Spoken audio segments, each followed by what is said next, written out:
talk to you about Public Fire and Life Safety Educator 1 and Public Fire and Life Safety Educator 2. These two classes we're going to be offering this winter, starting at the first of the year. And with that, these certifications, the level 1 certification is for every firefighter, and this will give them the abilities and the training necessary to teach all the different types of age groups and their learning characteristics. And the level 2 is going to give you more information as far as how to get these programs started and what to do with the programs once you do get those started. Courses are brought to you in part through a federal grant through the National Fire Academy. If you're a volunteer firefighter in the state of Alabama, you're able to attend these classes without tuition, and your book will be provided for you as well. These classes are going to be online. They are project-based courses, so you will be working through several things with your instructor throughout the course of the class. The other important thing to remember is that this will be just part of a small offering of things that we have that will help you build a community risk reduction program for your department. The Alabama Fire College, the Mississippi State Fire Marshal's Office, the Alabama State Fire Marshal's Office, the National Fire Protection Association, and State Farm join forces to put on the Alabama-Mississippi Fire Safety Summit every summer. These dates are to be announced, and we hope that this year's program will be in person somewhere between the two states. It's sometime in June or July. Usually they're in the summer. Attending that program, you'll learn about new and innovative ways to reach your community and to assist those in your community through the entire process of risk reduction. You'll also receive enough free resources that your department can have a program that will not break the bank. In many cases, a small department could create a program that will cost them very little.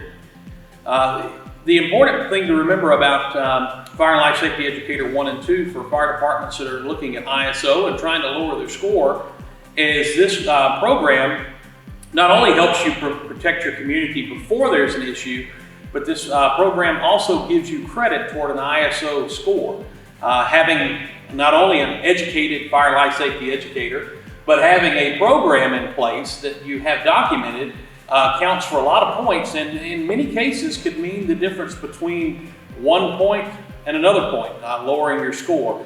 We're not going to discuss the exact change because we honestly don't know that. That's computed by those folks with ISO, but it does have a significant impact on the department's score.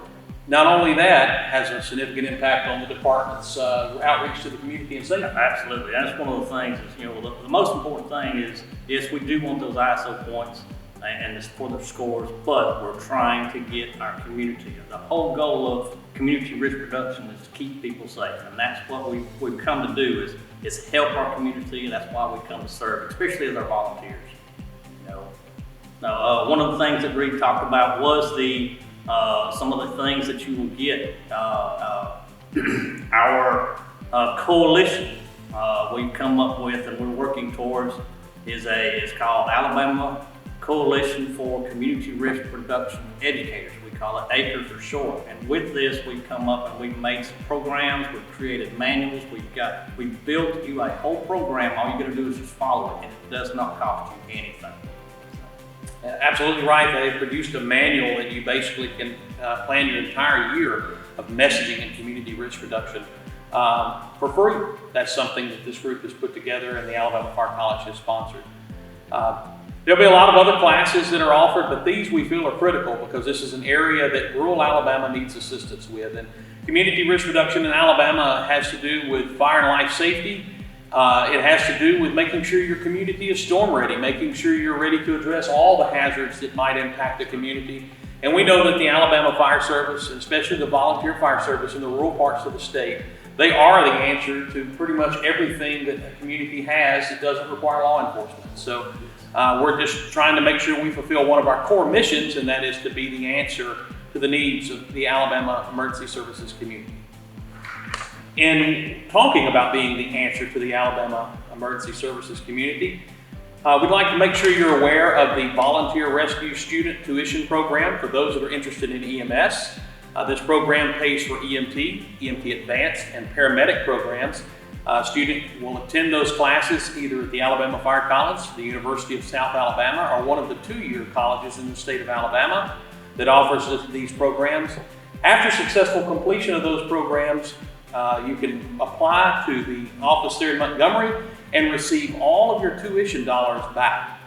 This is a great way to put more highly qualified BLS and ALS providers in Alabama's rural communities. Well, thank you for your time and being with us for these few short minutes, and be out there and be safe. Thank you very much.